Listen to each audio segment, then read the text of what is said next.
tí everybody mọ̀ sí Habib Okikiola is a live streamer. Báwo ló ṣe relate mọ́ yín? We are not related. He's from Ikorodu and we are from Iseyin.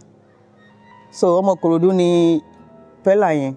Because there was a time my brother called me, my senior brother, Ọ̀túnba Tóyìn Peller, olórí ẹbí Káfàtà. My brother called me and said, Nick, ìwọ tó wà ní Ikorodu, tẹ́ dẹ̀ wà lÉkòó ńbẹ̀ yẹn pé who is this Peller of a boy? Pé ṣé mo àti ríra, ṣó ti wá bá mi, ṣé mo mọ̀, ṣé mo bọ̀dá mi ò mọ ọmọdé yìí, which is true, mi ò mọ̀. I got his number, mo text ẹ̀ pé my name is Nick Peller, blah blah blah blah blah, pé how are you? Normally mo kí, you know, pé fine. Gbogbo àná là ń gbàdúrà pé kó ọmọ wa ṣoríire. Gbogbo nǹkan tá a bá dẹ̀ ń ṣe kó prosper.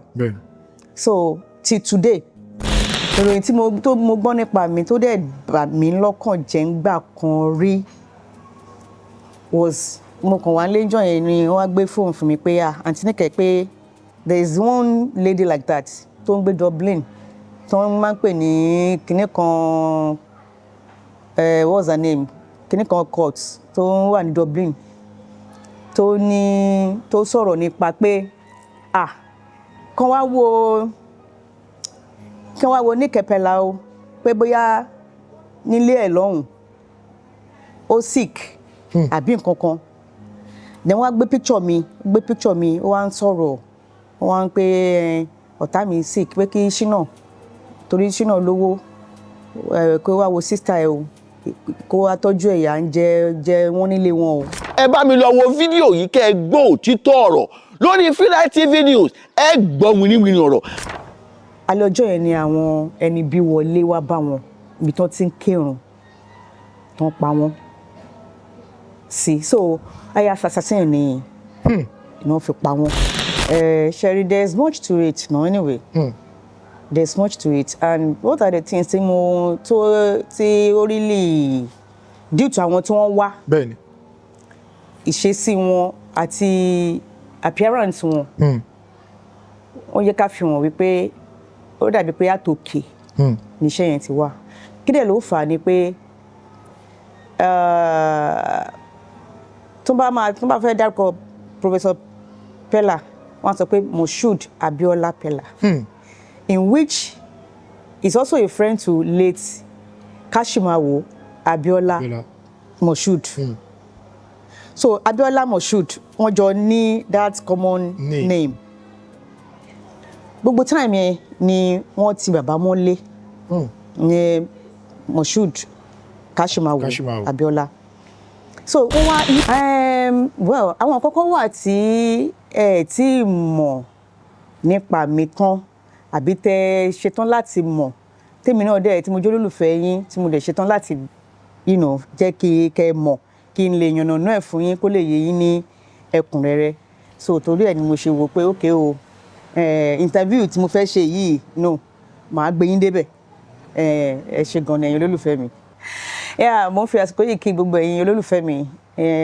Orúkọ mi ni Yèyé Ọláníkẹ́ Abíọ́lá Peller tí gbogbo ẹ̀yin mọ̀ sí Nick Peller. Ọmọ bíbí ìlú Ìsẹ́yìn ni mi, kò pé méjì. Ìsẹ́yìn Òrò, ọmọ Ẹbẹdímọkọ, ìlú Ẹ̀yọ́ Kìkèrò, ibi tójú fẹ́ni tó yára lọ bèrè kó tó wọ̀. Ọmọ Ìsẹ́yìn ni mi nípínlẹ̀ Òkè Ògùn, Ọ̀yọ́ State. Ẹ ṣé gan ni ẹ̀yin olólùfẹ́ mi lọ́kùnrin lóbìnrin. Mímọ̀ yìí náà ni bí mo ṣe sọ. Mo bẹ̀rẹ̀ iléèwé àkọ́bẹ̀rẹ̀ mi tí gbayé mọ̀ sí primary school ní Àtòrì Ìsẹ́yìn Primary School, ibẹ̀ ni mo lọ. Mo lò ọdún bíi 3 kó tó di pé mo travel láti lọ sí ìlú kan tó ń pè ní Òmò Èkìtì. So I went to Èkìtì, ibẹ̀ ni mo ti ka primary 5, 6. Ìgbà tí mo wá máa kúrò ńbẹ̀ mo padà sí ìsàlẹ̀ lọ́dọ̀ wa níbí báyìí. So mo lọ ṣe form 1 form 2 mi ní ìlú kan tó ń pè ní Ìlàwọ̀ Èkìtì.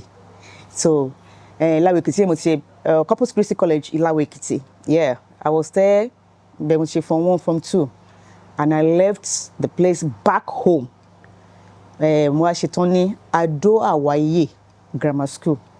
Ado Awaye Grammar School, Fia Ìsẹ́yìn. So just a stone throw within the local government. Ibẹ̀ ni mo ti wá ṣe tán. And immediately I left there, mo ṣetán ní 1986. So I went to Akure Institute of Technology, which I did my secondment.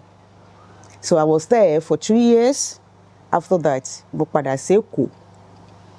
Èkó yìí ni mo wá wà tí mo lọ sí fashion school ní Singer Fashion School. Wọ́n pè bí kan ní ó wà Mushin ní Challenge bus stop ní Mushin. Ẹni tó bá tí a bá pa àwọn ọmọ Èkó wọn á mọ ibi tí mò ń sọ yìí, Challenge bus stop ní Mushin. Ibẹ̀ ni mo ti lọ sí fashion school ní ọdún náà lọ́hùn. So bí mo ṣe tán níbẹ̀ kó tó rí pé mo bẹ̀rẹ̀ iṣẹ́ eré orí ìtàgé. Ẹ ṣeun gan ma. Gẹ́gẹ́ bí àwọn àlàyé tí ẹ ṣe fún wa, ẹ ti fi yé wa pé ẹ lọ sí fashion school. Màmá, lẹ́yìn ìgbà tí ẹ jáde fashion school, ǹjẹ́ ẹ fi iṣẹ́ yìí, nǹkan tí ẹ kọ́ yẹn, ǹjẹ́ ẹ fi ṣiṣẹ́ ṣe? Sure. Mo fi iṣẹ́ fashion ṣiṣẹ́ ṣe. Bí mo dẹ̀ ṣe fi ṣiṣẹ́ ṣe ni pé bí mo ṣe tán, mo gba shop èmi àti ọ̀rẹ́ mi kan, wọ́n ń pè ní Mary Elumelu. Gbogbo àjọ máa ń ṣọ̀rẹ́, àjọ ń kóra wa káàkiri. Òun ní shop sí Fagbilẹ̀ ní very close to Jẹlẹ́gbà. Èmi dẹ̀ ń gbé ní Mọ́délé nígbà yẹn.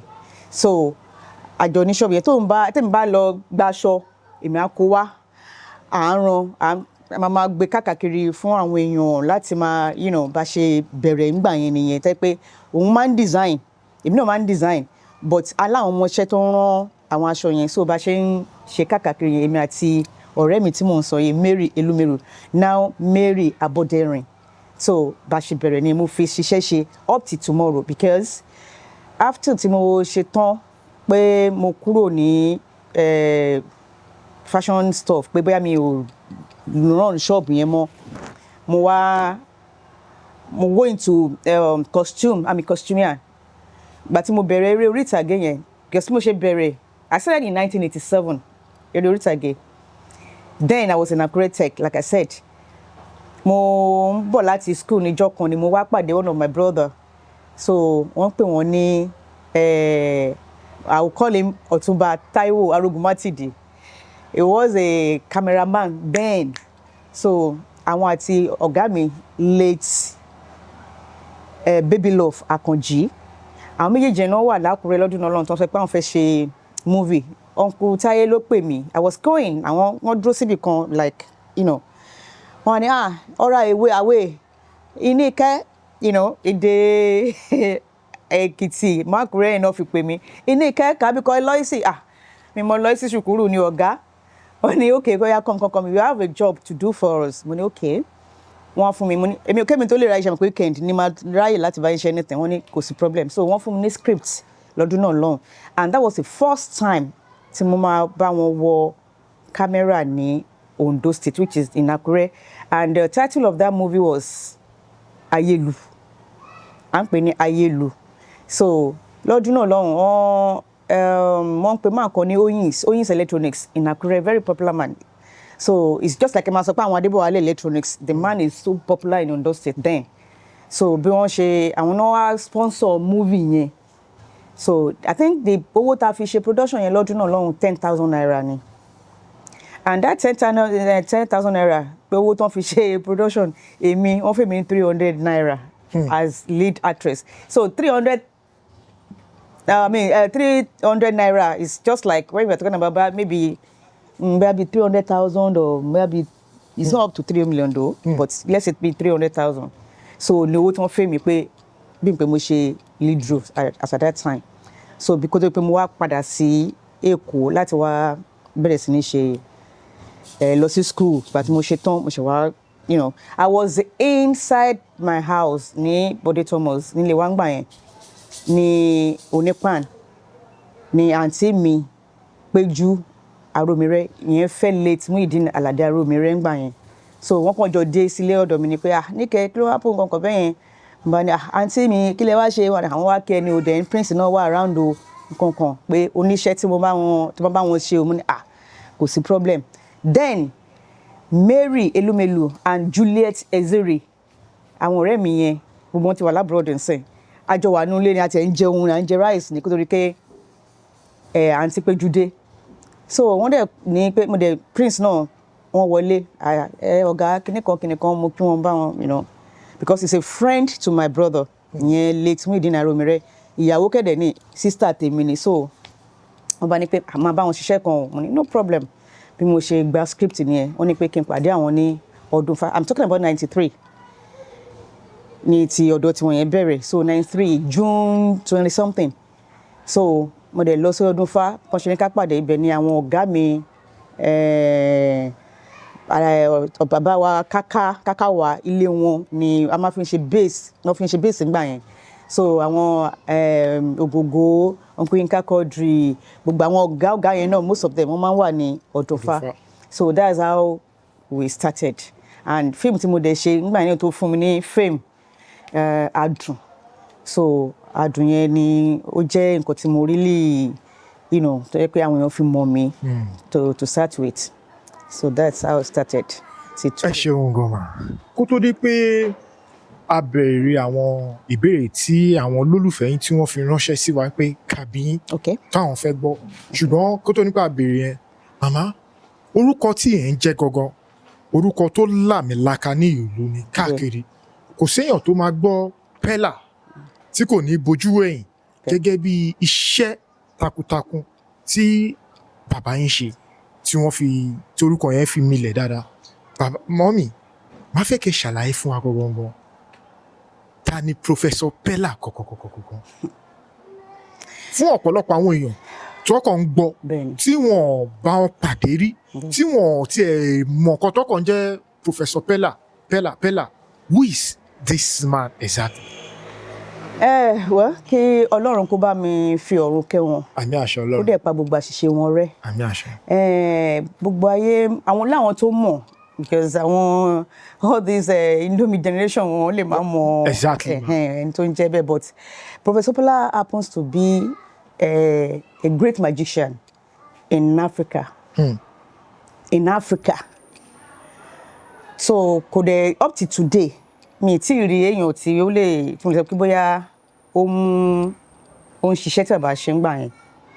Professor Peller happens to be another person tó yẹ pé nígbà tí táwa náà tá dàgbà gbọ́njú bá ìtàn wọn wípé ìgbà tó wà ní kékeré pé ìjì gbé wọn lọ for 7 good years náà fi rí wọn. So after a while wọ́n padà wá wọ́n rí wọn because wọ́n tẹ̀ ti believe pé bóyá olódì wọn ti kú ni nígbà yẹn so wọ́n lọ wọ́n padà gbogbo ìlú mi títí inú ẹbí dùn inú ará dùn according to bó ṣàṣe bẹ̀rẹ̀ nìyẹn so àwọn náà lọ sí iléèwé tèmi yẹn táwọn lọ lèmi náà lọ primary school tí àwọn lọ làwọn kan náà nínú àwọn ọmọ wọn lọ nígbà yẹn so Torí primary school ni wọ́n ṣáà wà nígbà yẹn ìgbà tí wọ́n ṣe tán wọ́n lọ sí secondary school nǹkan bẹ́ẹ̀ yẹn but kó tó wá ṣẹlẹ̀ pé nígbà tó wà ní school oríṣiríṣi idán ni dáàdì máa ń pa bíi pé kàn wò pé bóyá kàn wà nínú classroom kàn conjure we use word of conjure that's magic term pé kàn provide nǹkan kan pé bóyá kí rice kàn rí pé wọ́n rice gbóná bí kàn da biscuit kan ọyọ owó kan ṣe oríṣiríṣi nǹkan ṣe mọ̀ pé àwọn teachers wọn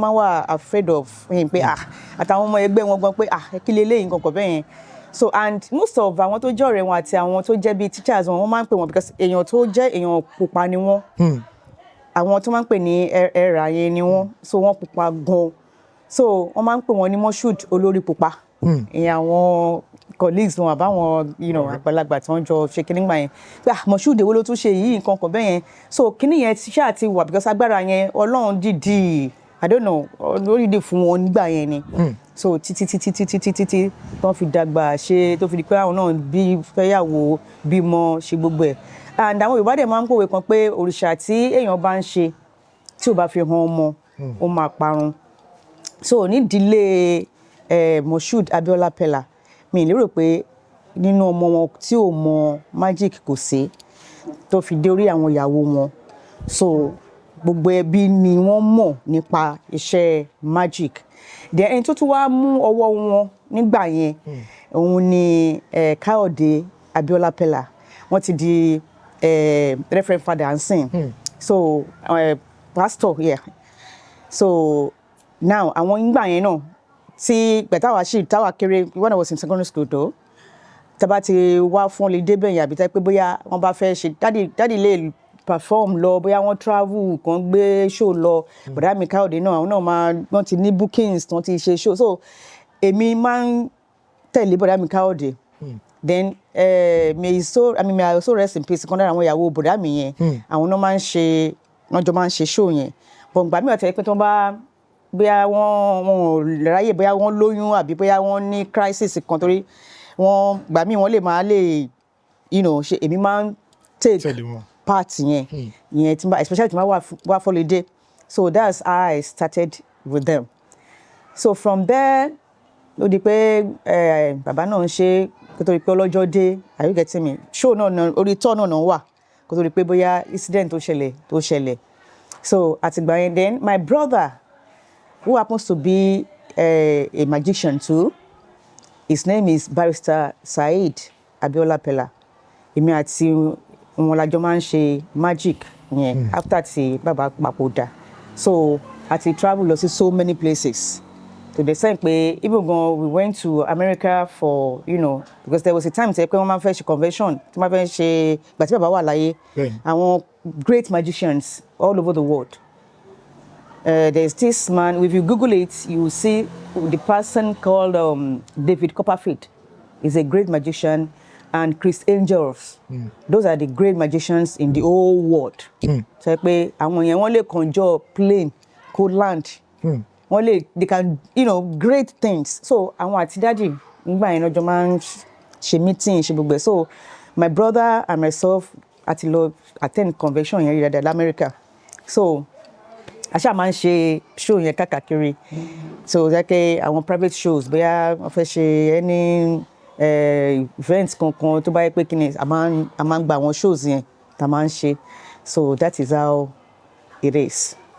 ẹ ṣeun gan-an gẹ́gẹ́ bí àwọn kan tí ẹ ti ṣàlàyé fún wa Professor Peller is a magician tí gbogbo èèyàn dẹ̀ mọ̀ nílùú pátápátá ni ṣùgbọ́n nǹkan kan tí mo fẹ́ béèrè ni pé gẹ́gẹ́ bí nǹkan tẹ́ sọ ẹ ní bí ẹ ṣe ń dàgbà bàbá ń fi ojú àwọn ọmọ wọn fi báwo ni wọ́n ṣe ń kọ́ yín ní àwọn nǹkan wọ̀nyí torí tí ọ̀pọ̀lọpọ̀ àwọn èèyàn bá gbọ́ pé ẹni yìí magician ni wọ́n believe pé ẹ̀mí òkùnkùn ló ń lò ǹjẹ́ lè ṣàlàyé fún wa bí àwọn agbára yẹn àbí nǹkan tó yẹ pé ìṣẹ̀lẹ̀ kan máa ń dọ́gbọ́n act lẹ́yìn tẹ́mátì because no. báwo lè ṣe ń ṣe gangan. Well, like I said, magic is there's nothing voodoo or diabolical about it. Kò sí nǹkan tó jẹ́ bí ogun àbí kíní. You and I can become a magician tomorrow because we have school of magic in India, in America, in China. So those are the places like pé if you want to learn more about magic. The only thing tó kàn fi yàtọ̀ ńbẹ̀ ni pé tó fi dípò dàbẹ̀ pé kò common níbí àbí pé ó lera díẹ̀ ni pé gbogbo life saving baba Peller orí equipment instrument ni mo fẹ́ lè sọ pé wọ́n nọ sí because cup tó fi ṣe magic cup ẹyọ kan wọ́n lè rà ní $10,000. So when we talk about our because we have series of instruments and we have names for each and every act. Tabashi. Okay, for instance, there is what we call rinsing and varnishing. That is, wọ́n máa conjure ẹnìyẹn láti ilẹ̀ báyìí. Ó dẹ̀ máa dókè, ó dẹ̀ máa disappear. We have what we call triple exchange. Triple exchange. Tó bá èèyàn kan ṣoṣo, á di bíi mẹ́ta. We have basket. Tó yẹ pé ẹnìyẹn wọ́n máa fi sínú apẹ̀rẹ̀. Tó yẹ pé inú apẹ̀rẹ̀ yẹn náà tó máa wà yẹn, wọ́n máa dì lọ́wọ́ dì lẹ́sẹ̀ at the end of the day.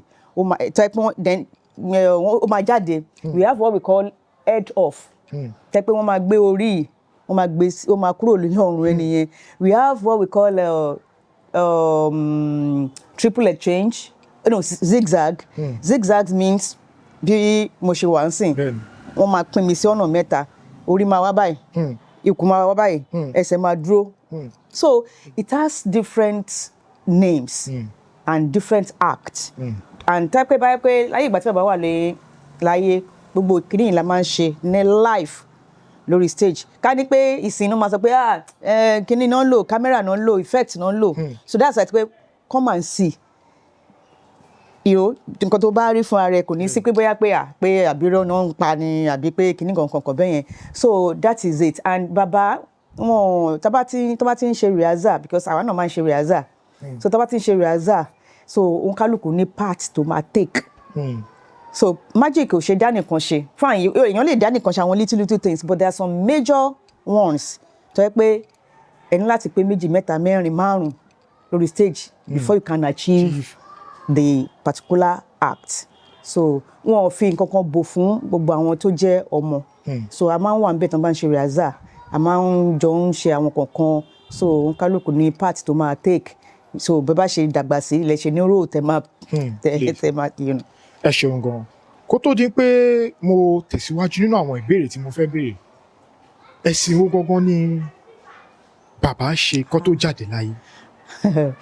Alhaji ni muslim ni Alhaji dadi muslim to the core tó yẹ pé tẹ́ bá lọ sí ilé wa kò sí ni kó jẹ́ pé anybody bá wa even gan kí president wà lọ́dọ̀ bàbá Peller ń gbà yẹn tó bá tó time tó bá máa kírun wọ́n máa dìde wọ́n máa lọ kírun 5 times kíni wọn kò kí dín so pure muslim ni dadi kó tó pọ́n jáde láyé. ìdí tó jẹ́ kí n béèrè ni pé ẹ̀sìn wo ló ń ṣe inú mi dẹ̀ dùn pé ẹni mùsùlùmí ló ń ṣe torí nígbà míì tá bá rí àwọn kankan míì tí àwọn ènìyàn ṣe àgàgà tẹ́ni ẹ bá jẹ́ mùsùlùmí a máa rí àwọn èèyàn tó máa jáde tó máa sọ pé nǹkan tí ẹ ń ṣe kò tọ́ súnà ǹjẹ́ gbogbo ìgbà tí bàbá ń ṣe àwọn nǹkan wọ̀nyí ǹjẹ́ kí nígbà tẹ́yìn máa gbọ́njú ǹjẹ́ ṣé ẹ ráwọn èèyàn tó kọ̀ndẹ́mù iṣẹ́ tí wọ́n ṣe pé. of course tó jẹ́ nínú àwọn àfáà bí àwọn.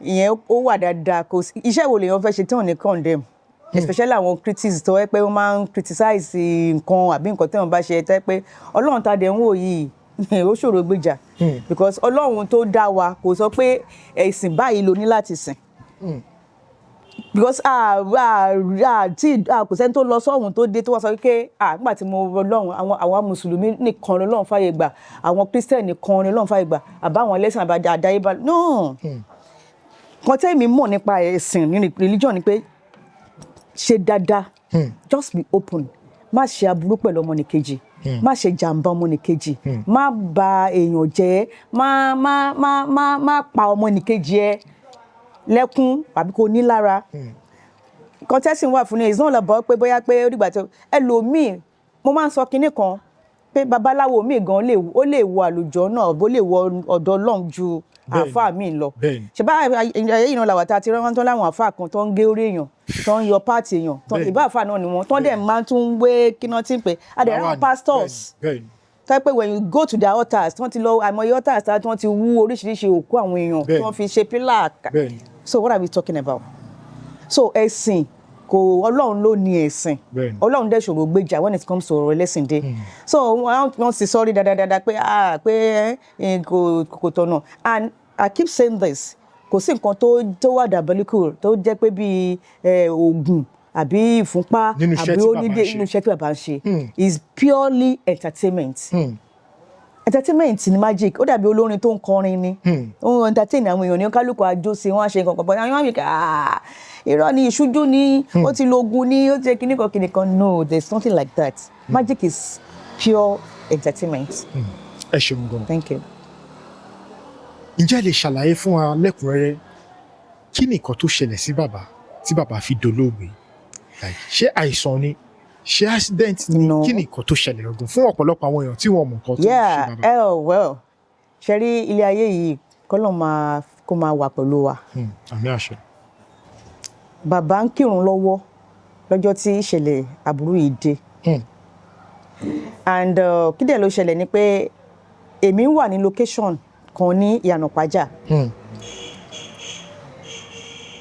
mo wá gbọ́ pé one of our cousins ó fẹ́ ṣe wedding but an absential wedding torí ọkọ àti ìyàwó wà ní London but ìyá ìkan lára wọn ìyá ìyàwó àmì ìyá ọkọ happens to be family wa so àwọn ló wá dáàdì ló wá dúró gẹ́gẹ́ bí bàbá ọkọ bàbá kíni tó ṣáà dúró gẹ́gẹ́ bí kíní olórí ẹbí fún wedding yẹn wọ́n tọ̀ ọ̀nà wà wọ́n ṣó lọ ní kó tó pé wọ́n wá pé òkè kan wá attend wedding yẹn lẹ́kọ̀ọ́ ń bí kán dẹ̀ padà sí ẹnu iṣẹ́ wọn so èmi náà wá bá wọn ní onípàn nílé wa lónípàn pé dáàdì mo pọpẹ wà round kankan bẹ́ẹ̀ yẹn fine mo dẹ̀ ẹ̀mọ́ as usual mo wá claim title èmi ṣe gba owó tí mo ṣe wẹ̀ yẹn pé mo èmi ń padà lọ kankan bẹ́ẹ̀ wọ́n ní torí wọ́n ti ṣe wedding yẹn so alẹ́ kọ́ńkàn máa lọ ní ìjọ́ kejì ni wọ́n ti parí wedding tó wá ṣe so alẹ́ ọjọ́ yẹn ni àwọn ẹni bí wọlé wá bá wọn ibi tán ti ń kírun tán pa wọ́n sí so ayé assassin ni wọ́n fi pa wọ́n nígbà yẹn but due to nǹkan tí àwa náà tún wá ń gbọ́ later pé gbogbo àwọn tó ń ṣiṣẹ́ yẹn ń kọ́ àwọn náà ń sìn ẹni tó bá pààyàn ni jọ́kùjọ́kù òun náà máa kú ẹni tó bá dẹ̀ fi ìdà kíná pààyàn ìdà náà máa fi pa so ọwọ́ ṣáà according to àwọn náà ń sìn àwọn ènìyàn náà ń sìn wọ́n ti di ẹni ìgbàgbé wọ́n wí ọ̀dẹ̀ ọ̀dà so kí Ọlọ́run máa kó máa ṣọ́ wa. àmì àṣẹ Ọlọ́run àmì àṣẹ. gẹ́gẹ́ bí ẹ ṣe sọ fún wa pé àwọn aya assassin àwọn ló assassinate bàbá tó bí ọmọ ọdún mélòó tí ìṣẹ̀lẹ̀ yẹn fi ṣẹlẹ̀ sí wọn nígbà yẹn. bàbá was 62. 62 ni ìṣẹ̀lẹ̀ yẹn ṣẹlẹ̀. ẹ má bínú pé mo ṣì ń wà lórí ìbéèrè yìí ìdí tó jẹ́ kí n máa béèrè ni pé mo fẹ́ kí àwọn èèyàn tí wọn ò tí mọ̀ kankan nípa bàbá ṣùgbọ́n ìbéèrè tí màá tún béèrè ni pé kó tó di pé ìṣẹ̀lẹ̀ aburú ìṣẹ̀lẹ̀ ǹjẹ́ ṣé ẹ fetí gbọ́n pé bóyá bàbá wọ́n jọ ní gbólóhùn asọ̀ àbí kẹ̀ bóyá wọ́n jọ ṣe business pẹ̀lú yàn àbí kí lẹ lè sọ tẹ́fìn pé ó lè lérò sí ikú wọn kankan. Sherry, there's much to it no anyway. There's much to it and what are the things tí ó really due to àwọn tí wọ́n wá. bẹ́ẹ̀ni. ìṣesí wọn àti appearance wọn. wọ́n yẹ ká fi hàn wípé ó dàbí pé àtòkè níṣẹ́ yẹn ti wá kí dẹ̀ ló fà á ni pé tó bá fẹ́ dárúkọ Professor Peller wọ́n sọ pé Moshood Abiola Peller in which is also a friend to late Kashimawo Abiola Moshood. So Abiola Moshood wọ́n jọ ní that common name. Gbogbo time yẹn ni wọ́n ti bàbá mọ́lé ní Moshood Kashimawo Abiola. So wọ́n wá that same year náà ni bàbá Peller lọ ṣe show ní Abuja. Are you getting what I'm saying? Abacha was on throne then. So Abacha díà gbọ́n sì tó dolóògbé báyìí. Wọ́n lọ ṣe show ní Abuja. So wọ́n wá ṣe show kan. Show yẹn ó ní ṣe be a military man because we have that, like I said before pé we have different acts in magic. So lára àwọn acts tó ń ṣe lọ́dún náà lọ́hùn òun ni ó ní ṣe pẹ̀lú military stuff in which Baba Peller ó di mẹ́rin tó ń dẹ̀ wọ uniform ológun. So they were like àwọn tó jẹ́ bí ọ̀dà ní lórí stage náà ni o bí act yẹn wọ́n fẹ́ tàwọn ìjọ ti pé bí wọ́n fẹ́ mú bàbá but wọ́n á wò pé Peller tó di mẹ́rin yìí tá a wá jáde gangan tí a fẹ́ shoot àmọ́ bí kéèyàn máa ṣe stage performance bí drama lórí stage wọ́n ṣe fi entertain ni àwọn guests wọn náà ni ṣe mọ̀ that act ó surprise gbogbo àwọn tó wà mẹ́ pé Peller mà ló di mẹ́rin lórí stage yìí tó tọ́ for real pé kí ló fẹ́ ṣẹlẹ̀ báwo how can pé but the next day he went to see late Moshood láti pé kán lọ Abiola láti pé kán lọ kí wọn ṣe understand so wọ́n lọ kí wọn ṣe gbogbo ẹ̀ pé bí wọ́n kàn lọ pay solidarity visit period yẹn later la wá ń gbọ́ ṣe mọ̀ kò sí bí wọ́n ní báwo bá ṣe lù náà làwọn ṣe máa ń gbọ́. So later we heard that maybe they felt that they want to escape bàbá pé ẹ tó lè ṣe irú nǹkan báyìí pé máa pé bóyá wọ́n fẹ́ escape wọn fẹ́ ṣe nǹkan kan bẹ́ẹ̀ yẹn. Well, to àwọn aspect kankan tá gbọ́ then àwọn míì náà lóríṣiríṣi story pé bóyá àwọn èèyàn àti èèyàn bá but bàbá ò ever báyàn jà rí pé bóyá gbà náà wá ń jà kí ló fẹ́ jà fún ṣé ilẹ̀ ni ṣówó ni ṣé dúkìá ni ṣé ìyàwó ni àbí so wọn kò tiẹ̀ sí ní level yẹn but Ọlọ́run ló mọ ibi tó ti wá náà but at the same time ó fara pẹ́ pé bóyá ọ̀nà máa yẹ kéèyàn kan di ẹrù ẹlẹ́rù kan náà máa yẹ kan di léèyàn lórí so nǹkan tèmi feel pé tí majority náà dẹ̀ feel pé bóyá ó ṣẹlẹ̀ ní gbogbo period wọn. ẹ ṣeun gan ma nílé tí ìṣẹ̀lẹ̀ yìí ti ṣẹlẹ̀ ṣé bàbá ò ní security kankan nílé tí àwọn ènìyàn fi wọlé. tó fi ṣe mọ ilé bàbá Peller is just like how will I put it bàbá ibi tí bàbá dàdé tán náìsì sí tí wèrè bá ń lọ títí tí ò bá ríbi sùn kó máa lọ tí kẹ́ máa wò pé ẹni wèrè yìí ló ń lọ yìí àyè dẹ̀ wà bàbá máa ní kó wọlé kó wá sùn á sùn á jí á jẹun bàbá so accommodate èèyàn débi pé so because we believe we don't have anything hidden we don't have anything that so kò sí kọ́ọ̀sì fún wa láti rẹ pé láti lẹ́yìn pé kí security tó máa ń ti géètì kó ṣí lẹ́kùn kó tì kò sí pé bóyá àwọn kan ń ṣọ́ because bàbá believe pé ààbò Ọlọ́run àwọn ń kírun lọ́wọ́ ní incident yẹn ṣẹlẹ̀ náà orí ìrun gangan ni so wọ́n wọlé lọ because ẹni tó jẹ́ bí security as at that time tó kàn ń ṣọ́ bí malam tó ń ṣọ́ nulẹ̀ ẹ̀ mọ̀ the way tó ń fi wá mi rò bóyá one of our brother gan wọ́n shoot ẹ̀ lẹ́sẹ̀ gbàtí yẹn ń béèrè pé ń bóná lọ kíní kan wọ́n shoot ẹ̀ lẹ́sẹ̀ so kó tó pé wọ́n gúnkè láti lọ bá wọn and bàbá dẹ̀ ní for the fact pé fine agbára yẹn wà gbogbo ẹ̀ wà but kò sí bí wọ́n ṣe lè máa kírun bàbá èèyàn lè sin Ọlọ́run méjì papọ̀ are you getting me at that time bàbá wà bẹ́ẹ̀ Ọlọ́run ni wọ́n ṣe dá wọn ni náà dà pé bóyá wọ́n wà níta àbí wọ́n wà ní agbo ìnáwó gbogbo àdàbí wọ́n wà ní pé wọ́n ṣe show lọ́wọ́ nǹkan kan but this time around himself and his God náà dìjọ wà kó tó di pé incident yẹn ṣẹlẹ̀. So that is it. Gẹ́gẹ́ bí nǹkan tẹ́ ń sọ ẹ̀ ń fi hàn pé tó bá pé bàbá ò sí lẹ́nu ibi tí wọ́n ti ń kírun tí gbogbo nǹkan sì wà lára there is an opportunity pé there is a chance pé kí nǹkan yẹn máa. kó máa of course kò tó ṣẹlẹ̀ gbogbo ni. ǹjẹ́ ṣì ń rántí ọjọ́ tí ìṣẹ̀lẹ̀ bíi náà ṣẹlẹ̀ ẹ̀ ṣì ń rántí ọjọ́ náà àtọdún náà. I think August 4,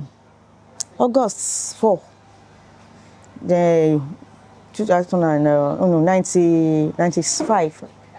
I think 95, yeah, around 95. Almost we are looking at 30 years to come now. So, kó má jà ká ọjọ́ burúkú. Ẹ ṣeun gan. Ẹ tó ọmọ ọdún mélòó tí ẹ fi mọ̀ pé bàbá tó bí yín lọ́mọ magician ni wọ́n ṣe.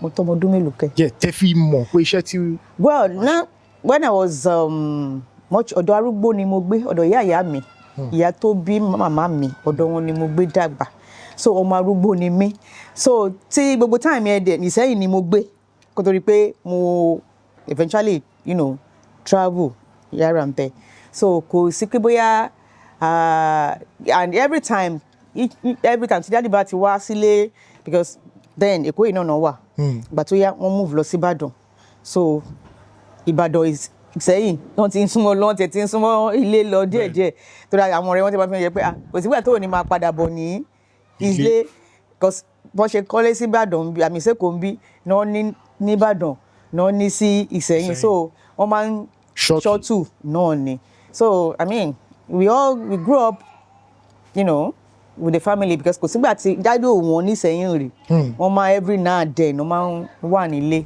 so kò sí. ẹ ṣeun kó tó di pé bàbá jáde láyé ìyàwó mélòó gangan ni bàbá ní. kí ló fi ìyàwó tó yẹ bàbá ní ṣe oníyàwó púpọ̀ is a Muslim though and then pé bàbá kò ṣe wọ́n ní bẹ́lẹ̀ yóò jọkọ ẹni kó jálé ẹni ni ìyá bàbá wọn pọ̀ bóyá bíi mẹ́jọ. bíi mẹ́jọ wow nínú àwọn ọmọ tí bàbá bí ipò gangan lẹ́yìn wà ń bẹ̀. ọ̀nà tèmi náà jì díẹ̀ ọ̀nà yìí jì díẹ̀. ó jì díẹ̀ àbí ó jẹ́ pé àwọn àgbàlagbà wà wájú so.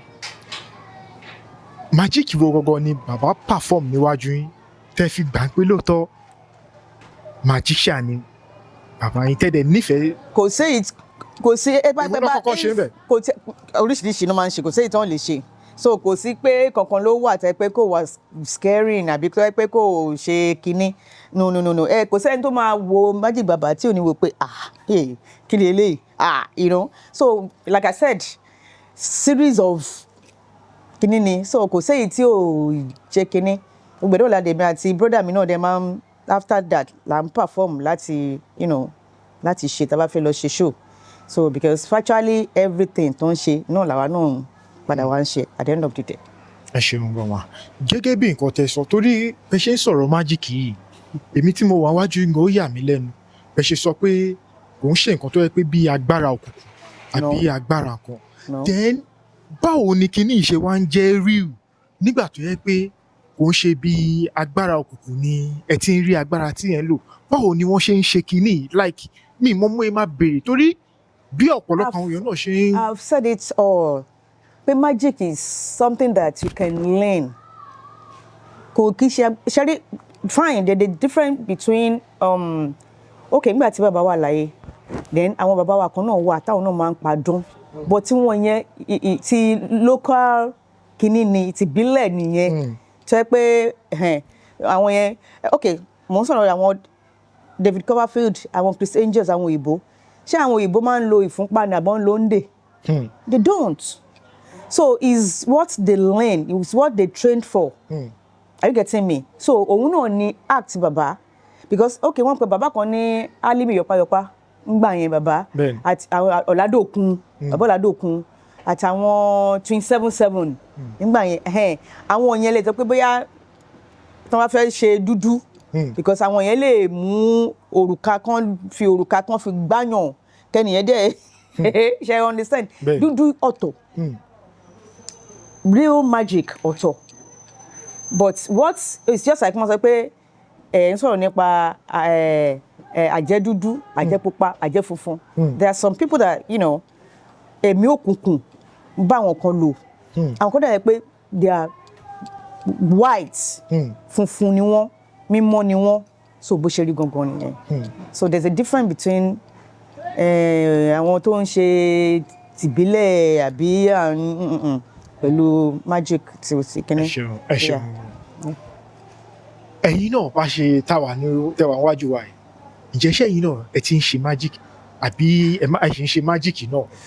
of course mo ṣe ń ṣe because èmi àti brother mi ṣe ń ṣe tá bá ní any show we go for it kò disturb acting career mi kò dẹ̀ disturb business brother mi I said he's a barrister he's a lawyer so onkaluku ní field títí ẹ̀ tó ń ṣe so tá bá ní show lẹ́ni we go for it we do it so kò dẹ̀ ìkun òdì kan lọ́wọ́ ìkun òdì kan lọ́wọ́. ẹ ṣeun gan nínú àwọn àtẹ̀jíṣẹ́ tí a nítorí pé a rí interview kan tẹ grant tó olóòtú tó grant interview yẹn fún yín a rí pé ẹ padọ́ fún ẹni yẹn ẹ dẹ̀ wá sàn kankan nínú interview yẹn fún ẹni yẹn pé nǹkan tí ẹ ṣe yìí torí olóòtú yẹn tiẹ̀ sọ pé owó lòun fẹ́ lọ́jọ́ interview ìjọjọ́ náà owó ṣùgbọ́n nígbà tẹ́ máa ṣe a rí pé gold bóyá gold ring òun ni ẹ fún ẹ wá sọ fún pé tí gold yìí o tó máa fi pẹ́ lọ́wọ́ yẹn pé ọmọ tí ò tí ì bàlágà kò gbọ́dọ̀ fọwọ́ kàn esma ibo ni gold yẹn ti wá gọgọgọgọ. Shemo, when we talk about magic, there is so many things that pé ó wà nínú nǹkan tá máa ń ṣe fún performance. It's either we conjure money, biscuits, sweets, gold, so many things. You can, you know, conjure it in magic. So that's what I did then. So magic me, are you getting me? It's just, you know, magic. Let me just put it that way. So it's part of the act that I, you know, acted. Okay. Lọ́jọ́ yẹn tí bó ṣe rí nìyẹn. Ká ní pé okay sìn. Well, a ṣì máa ṣe dé stage kan tẹ́ pé everybody ṣì máa wá wo magic yẹn live and direct. A máa ṣe like I said pé but mean pé on, you know, bóyá invitation. Then. But if you were to, you know, pé ká máa gbé káàkiri pé ya fẹ́ ṣe show ní National Theatre, Cultural Center, kíní kan cinema whatever. That one is a different thing. That means everybody máa wọlé láti wá wo máa ra ticket ṣe gbogbo ẹ̀. That one is quite different. Then you can see what I'm talking about. But the way it is now, àwọn ìta ṣì ṣe ní fáwọn èèyàn, àwọn intellectuals tó pọ́n bá fẹ́ behind of the year party, àbáwọn corporate you know, people, you know, a máa ń ṣe àwọn indoor show fún wọn. Ẹ ṣeun gan. Ìbéèrè tí màá wá béèrè ni pé torí nígbà tí mo rí fídíò yẹn tí mo wò, mo wá fẹ́ béèrè pé ṣé kò ń ṣe pé ibi tí ríǹgì yẹn ti wá, ṣé kò ń ṣe no, ó ti ṣe pé bóyá ó padà, ṣé kò ń ṣe pé èèyàn tó kó gold púpọ̀ síbì kan lẹ fi ohun fà lẹ fi fà wá because mo ń try láti imagine àwọn kan. tó yẹ pé bẹ́ẹ̀ náà ló yẹ kí àwọn tí wọ́n gold wọn bá wà níbi tí wọ́n bá kó sí, ó yẹ kí wọ́n máa wò pé àwọn ò rí gold àwọn ọmọ o, àbí aṣáàdé tó bá sọ pé. ẹ má bínú wa torí mo máa ń rí àwọn kan tó máa ń sọ kankan mi mọ̀ bóyá ẹ̀yin náà ti gbọ́ pa ẹ̀, wọ́n máa ní ní pé tó bá kó àwọn bíi jewelries ẹ̀ síbì kan at some point ó máa disappear. Sure. Spirit ni gold. Spirit ni gold. Díẹ̀ pé tí gold bá sọnù nígbà míì bóyá okay etí kan gold ó bọ́ sọnù àbí ó kúrò níbi tí tẹ fi sí tẹ́ ẹ̀ bá rí mọ́ ó lè kọ̀ǹdísà láti kúrò ní moment yẹn. Wọ́n jí o. Don't get me wrong, not that pé anybody jí.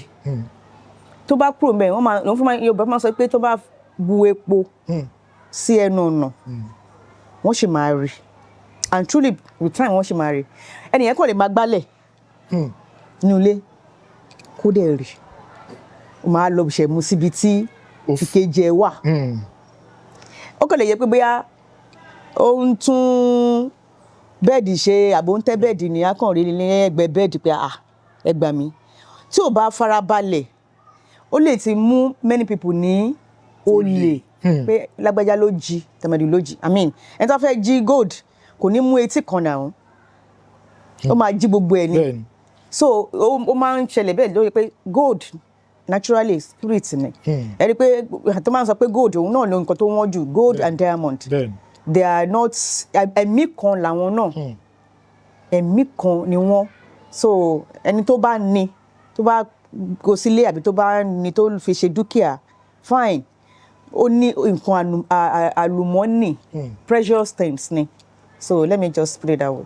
Kì í ṣe pé báyà pé mo lọ jí góòlù ẹnì kankan wá, no, but just it's part of the act.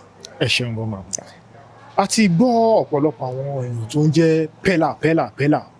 Ó tẹ̀ ní ìkànnú wọn tí mo mọ̀ dáadáa, mo ò tí ì bá wọn pàdé rí o, tí wọ́n jẹ́ gbajúmọ̀ láwùjọ tí wọ́n ń pè ní Peller ọlọ́wọ́ idán.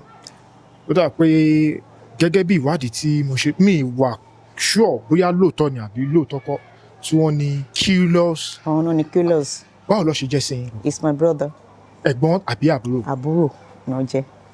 Wow. It's one of our honourable. Wow. Our incoming honourable. You know, honourable ni àwọn ti serve ní House of Rep now. So, but as another incoming tó tún fẹ́ by his grace tó dẹ̀ máa rí bẹ́ẹ̀. Àmì àṣẹ. So that's it. Àbúrò yín ni. Agbára lọ́wọ́ náà. Ẹ ṣeun gan. There is still another Peller again. This young guy. Yes. So everybody must see Habib Okikiola is a live streamer. Yeah. Báwo ló ṣe relate mọ́ yín? We are not related. He's from Ikorodu and we are from Iseyin. So ọmọ Ikorodu ni Peller yẹn. Because there was a time my brother called me, my senior brother, Ọ̀túnba Tóyìn Peller, olórí ẹbí Káfàtà. My brother called me and said, Nick, ìwọ tó wà ní Ikorodu, tẹ́ dẹ̀ wà lẹ́kọ̀ọ́ ńbẹ̀ yẹn pé who is this Peller of a boy? Pé ṣé mo àti ríra ṣó ti wá bá mi, ṣé mo mọ̀, ṣé mo ní bọ̀dá mi ò mọ ọmọdé yìí, which is true, mi ò mọ̀. Pé so pé mo kàn gbọ́ tó pé wọ́n sọ pé even gan àwọn ọmọ náà kan sọ mi pé Mummy P ẹ wò èèyàn kan ó ń ṣe comedy, ó máa ń ṣe kinní kan ṣe skits pé olóhùn Peller nǹkan kan bẹ́ẹ̀ mo wá wò títí pé ọmọ ta ló ń ṣe inú wọn. Èmi ò rójú yìí rí. And if you are to look at Peller family, we fair in complexion. So that is yẹn. So though èèyàn tó dúdú wà because ó ṣe pé òun mú kọ́lọ̀ ìyẹ́ ẹ̀ fine, but majority èèyàn pupa ni. Mo wá wò títí wọ́n fi omi ṣáà wò pé mi ò mọ̀, mi ò rí nǹkan kan bẹ́ẹ̀. Ìgbà tí bàbá mi wá béèrè lọ́wọ́ mi, wọ́n ní mi ò mọ̀ much about this boy. But I have a friend who happens to be a colleague. She's an actress too. Ìyẹn wọ́n pè ní Ìdòwú Sisi Onígarawa. Ìyẹn ló wá sọ mi pé àgbàtà kan sọ̀rọ̀ tí wọ́n sọ pé mo ní Peller pé wọ́n ní ó ní ó mọ ìyá ẹ̀ ni.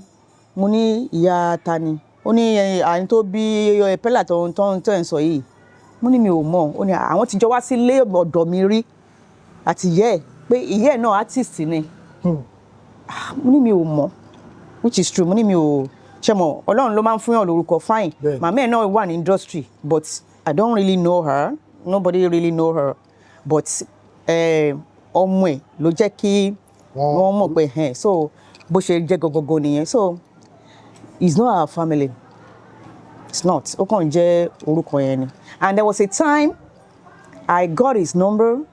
Mo text ẹ̀ pé my name is Nick Peller blah blah blah blah blah. Pé how are you? Normally mo kí pé fine. Gbogbo àná là ń gbàdúrà pé kó ọmọ wa ṣoríire. Gbogbo nǹkan tá bá dẹ̀ ń ṣe kó prosper. So till today tó wá máa reply tó bá máa sọ pé bóyá pé òun rí message well gbà tó dẹ̀ ojú ọ̀run dẹ̀ ní ó tẹ̀yẹ fò life àìra kan. So that's it. But I told my brother that I don't know anything about me mọ́ torí àwọn bíi pé bóyá mo mọ̀ àbí pé bóyá a ti ríra àbí nǹkan kan bẹ́ẹ̀ yẹn àbí pé bóyá ó ní nǹkan kan tó. Kò dẹ̀ ń ṣe pé bóyá ó tó di pé bàbá dágbére, kò dẹ̀ ń ṣe pé bóyá ó jẹ́ ìyàwó kékeré pátápátá. Àti mi àmọ́ sọ àti mi ìrọ̀bá pàdé rí ju pé ẹ̀kan tí màmá ẹ̀ wá tí wọ́n jọ wá sọ́dọ̀ mi àtọ̀rẹ́ mi ni ó tọ́ mi dẹ̀ lérò pé bóyá tí bá pàdé màmá ẹ̀ gan bóyá mo lè dá mọ̀. So that's it. Definitely Habib Okikiola Peller kò ń ṣe ọmọ àbíkẹ́ tó relate mọ́ Professor Peller. Ẹ ṣeun gbọ́mà. Màmá a ti ń sọ̀rọ̀ látẹ̀kọ́ nípa Professor Peller ká padà sọ́dọ̀ yín gangan fúnra yín gangan torí interview tá a ṣe yìí a kò fẹ́ fi jẹ́ kí àwọn ènìyàn mọ irú èèyàn tí Professor Peller jẹ́ àti pé who is Nick Peller, báwo ló ṣe relate mọ́ Professor Peller. But according to kọ́tẹ́ ṣàlàyé fún pé ọmọ bíbí inú Professor Peller gangan ni ẹ̀yin náà jẹ́. Màmá nígbà tẹ́ ti wá bẹ̀rẹ̀ career ẹ̀yin gangan ǹjẹ́ lè ṣàlàyé fún àwọn ìdojúkọ má lè gbàgbé tẹ́ bá pàdé nínú iṣẹ́ eré orí ìtàgé? Kò sí iṣẹ́ tó wà tí ò ní challenges. Kò dẹ̀ sí ẹni tó bá máa mókè láyé yìí tí ò ní dojúkọ àwọn nǹkan kan àbí kejì because èèyàn kan lè jí kó kàn sùn kó jí kó dẹ̀ bá owó ní ìgbèrè ẹ̀ kò possible. O ní láti hustle láti ṣe àwọn ìṣòro tèmi dojúkọ well ó jẹ́ kó ó rọrùn fèmí náà lákọ̀ọ́kọ́ láti tètè darapọ̀ mọ́ òṣèré nítorí pé wọ́n wá pè mí wá ṣe ni bẹ́ẹ̀ torí pé wọ́n rí pé acting ràn nínú ẹ̀jẹ̀ mi pé pé àwa náà ọmọ entertainers ni wá. Bẹ́ẹ̀ni. Then right from my primary school days lèmi náà ti nífẹ̀ẹ́ sí eré orí ìtàgé in which mo máa ń sọ lónìí gbogbo interview mi ẹni tó kọ́ mi when I was in primary school ọ̀gá mi tó kọ́ mi wọ́n wà láyé wọn ò tí ì kú nígbà tá a wà ní primary school nígbà yẹn wọ́n ń pè wọ́n ní Dòkun Awólérè wọ́n máa ń ka ìròyìn àgbáyé ní LTV8 lọ́dún náà lọ́hùn she understand so bẹ́ẹ̀ mi ṣe bẹ̀rẹ̀ nìyẹn so from there kó tó pé mo ní mo rìnrìn àjò lọ sí Àkúrẹ́ lọ káàkiri meet àwọn tí wọ́n tún wá ní pé òkè máa bọ̀ so entertainment is in the family then ó jẹ́ kó rọrùn díẹ̀ láti wọlé èkejì ni pé ìjọ́ tí mo lè sọ pé bóyá mo ní ìdojúkọ tó jẹ́ pé mo fẹ́ lè sọ pé kí ló jẹ́ kí n ṣe no ìyẹn tẹ̀ ìyẹn tó tẹ̀ jẹ́ common thing tẹ́ pé ojoojúmọ́ la máa encounter ìyẹn bíi pé ká lọ sí location àbí ká fẹ́ jáde rádà pé à ń lọ sí party ni a fẹ́ lọ síbi kan ní kankan tẹ́ àwọn area boys wọ́n á make sure pé wọ́n gbà yín as in láti sanwó kíní kan tó wá fún wọn lówó wọ́n máa bẹ sọ pé ilé àwọn olé òkè ṣòwò àwọn ẹ̀yin tó yẹ pé ẹ̀yin lẹ ń jẹun lókè ẹ̀yin tó yẹ pé kíní kan oríṣiríṣi àwọn nǹkan bẹ́ẹ̀ yẹn ó máa ń fúnyàn ní gbogbo náà ládẹ ń lọ sílùú òyìnbó là ń rí báwọn èèyàn wọn ṣe ń ṣe lọ́hùn instead of tó bá rí any of the artists they will just come around wọ́n finance shake wọ́n lè gbé ẹ̀yìn wọn sílẹ̀ báyìí pé kẹ́ẹ̀kọ́ autograph síbẹ̀ àbí kán mọ́wọ́ wọn àbí kán anything kò sí nǹkan tó wọ́n ní gbé sílẹ̀ pé kẹ́ bá wọn ṣe autograph that's how they operate there but here in Nigeria kò rí bẹ́ẹ̀ o sanwó mówó yẹn sílẹ̀ dípátipá ni then there was a time I felt so bad too tí ọjọ́ tí mo lọ sí location kan ní Ajégúnlẹ̀ ní ọ̀nà Bádíyà Àpápá àlọ́ṣe show kan lọ́dún náà lọ́hùn so episode by episode kọlọ́n fọ́run kẹ́ olóògbé Kọ́ran àwọn náà ṣe bàbá mi nínú iṣẹ́ yẹn lọ́dún náà so wọ́n ní company tó ń run nínú iṣẹ́ yẹn is a big man so wọ́n ní pé èmi wá ní one of his director ọmọ ẹ̀ ní the only daughter director company yẹn so wọ́n wá ní mo wá fall in love pẹ̀lú driver bàbá mi wá wò pé láyé odidi ọmọ òun ó máa fall in love pẹ̀lú driver àwọn ọkọ̀ bẹ́ẹ̀ nínú iṣẹ́ yẹn ni o understand so mo wá fẹ́ mi ṣáà gbọ́ mo ṣáà mọ̀ ìfẹ́ kò síbi tí wọ́n ti lè pàdé ìfẹ́ bẹ́ẹ̀ni mo wá dísà láti pé mo fẹ́ lọ ọmọ ibi tí bọ̀bọ̀ yẹn gbé ṣe understand so sin ibi tó ń gbé wọ́n jẹ́ ká mọ̀ pé ghetto ló ń gbé sin yẹn la lọ yà tí mo wá bá lọ sí ghetto tó ń gbé yẹn àdé gbàtà ọkọ ó débẹ̀ àti ẹ̀ṣirò bóyá kínní ṣe ń gbàtà máa ṣe tán ṣe understand akọ débẹ̀ àwọn èèyàn ṣe Kọ́ran Nick Peller kínní kan ṣe mọ̀ gbogbo àwọn àtìsá wà ń bẹ̀ tá fẹ́ ṣe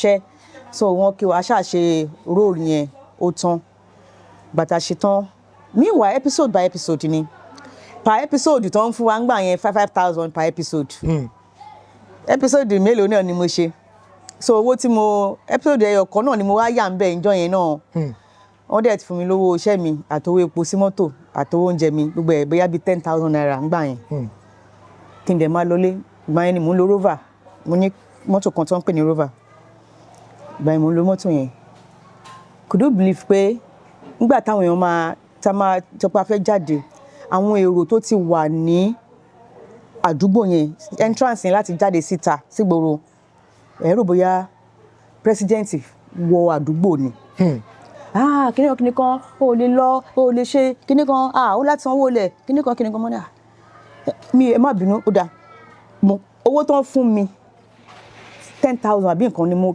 5,000 wọ́n wá later sọ pé àìrọ́ kò tó àwọn nǹkan kan bẹ́ẹ̀ mo fi 5,000 tó jẹ́ owó tí mo gbà lówó iṣẹ́ náà ni mo kó lé wọn lọ́wọ́ láyé wàásù ni owó àwọn kíní kan lówó àwọn wọ́n ṣáà tún pe vigor kan fi mọ́ ẹ̀ pé báwo mo ṣe fẹ́ ṣe ó dẹ̀ jẹ́ kí n máa lọ nǹkan tó wà lọ́wọ́ mi ní ọkọ̀ bẹ́yẹn lọ́jọ́ tí mo sọ wọ́n fọ́ glass mọ́tò mi wọ́n jókòó sórí bonnet wọ́n jókòó sí kíní torí mi tiẹ̀ ń tẹ̀ láti gbé kí n máa jáde kí n wá gbé àmàlà kí n jáde nǹkan kan bẹ́yẹn kó tó di pé bọ̀bọ̀ kan wá mo tẹ̀ ti ń ké kẹsì mo mọ̀ pé what is all this owó tí mo ní mo ti fún yín ṣé ẹ̀tún mọ́tò mi wọ́n tún fọ́ glass ẹ̀ ṣe mọ̀ mo ní láti mo ṣàgbà tó yá mo wá dúró sínú mọ́tò yẹn bí bá nǹkan ṣe wá dé nìyẹn bó ṣe dé bó ṣe wá ní ó ní pé kí n má pé kan ayé ìfilẹ̀ kí ni wọ́n kan bọ́ yẹn ló ṣáà wọnú mọ́tò mi ló rescue mi so bó ṣe wá wọnú mọ́tò yẹn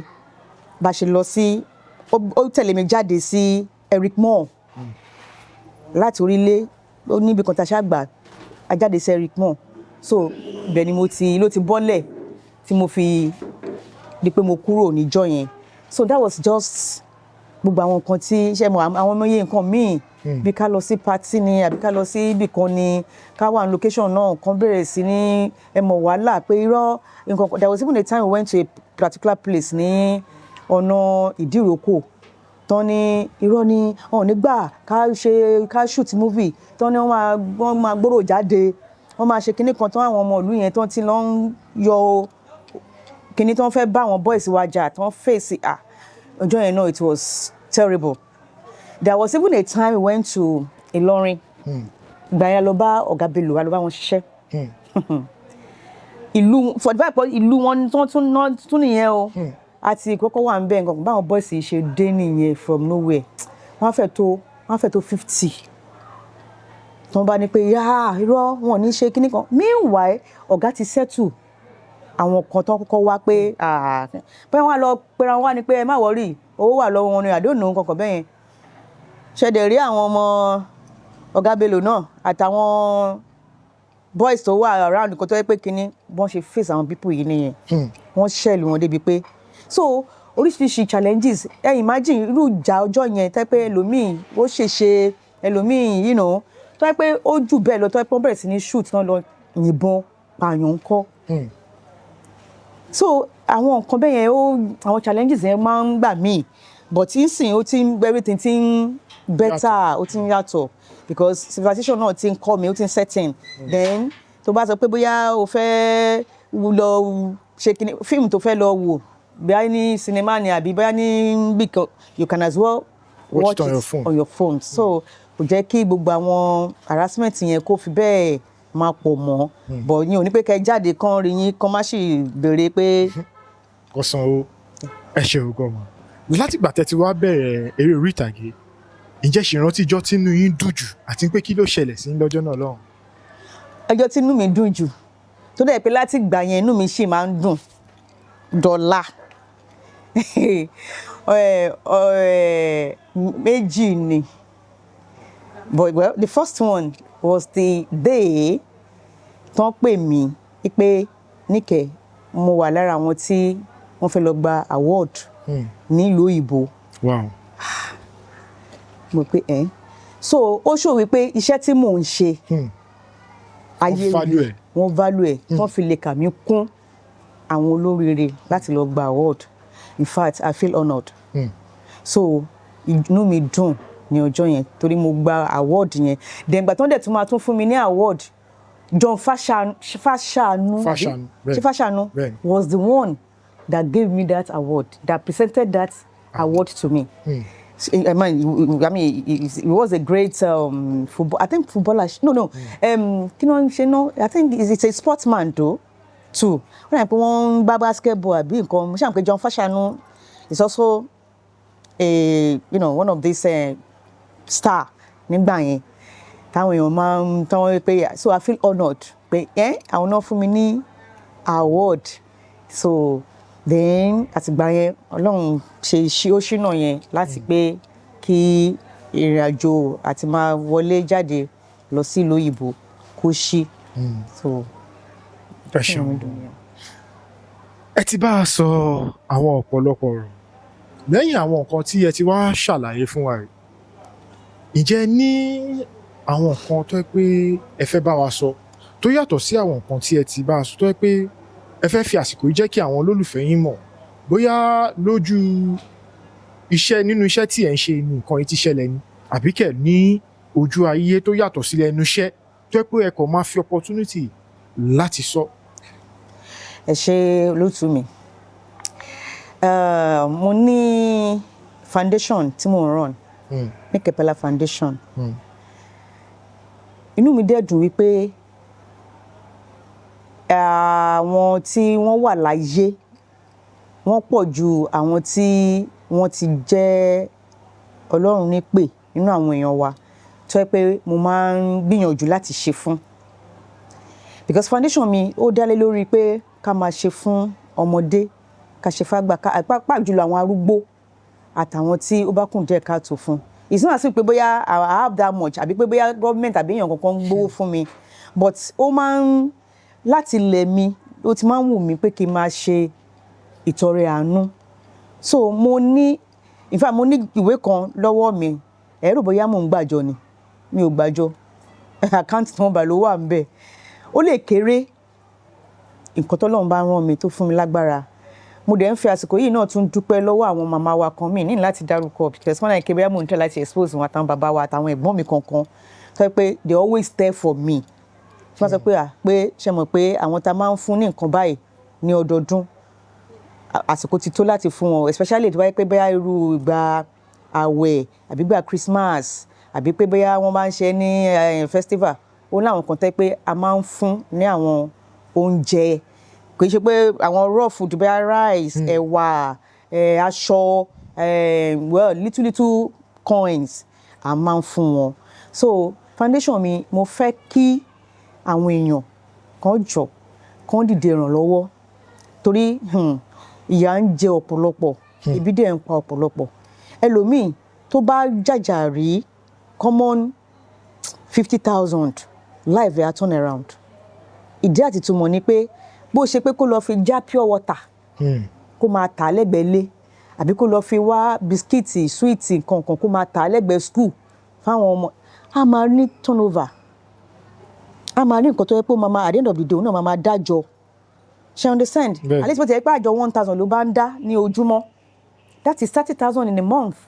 Tó bá ń kó 30,000 yẹn ní oṣù kan, a tún ní nǹkan tó máa fi ṣe. Tó bá kó 30,000 yẹn, bóyá owó ilé ló fẹ́ fi máa san ni, owó ọmọ school ló fẹ́ fi máa san ni, òun náà tún fi ní nǹkan tó fẹ́ fi ṣe sára ni. It's something. But ẹlòmíì ò ní kò rí 50,000 yẹn àbí 100,000 àbí nǹkan kan kó jọ. Ṣé understand? Débi pé ó máa fi lè sọ pé òun fẹ́ dìde. So kí àwọn ọmọ èèyàn wa lókè òkun ní káàkiri kan jọ kan support Nick Peller Foundation so that a lè bá dẹ̀ ṣe ń fi ràn wá lọ́wọ́ náà lè máa rí bàbá ṣe ń ṣe fún àwọn èèyàn pé ókè o alágbájá wọn ní ká fún yín nìkan báyìí, tàmẹ̀dù wọn ní ká fún yín nìkan báyìí.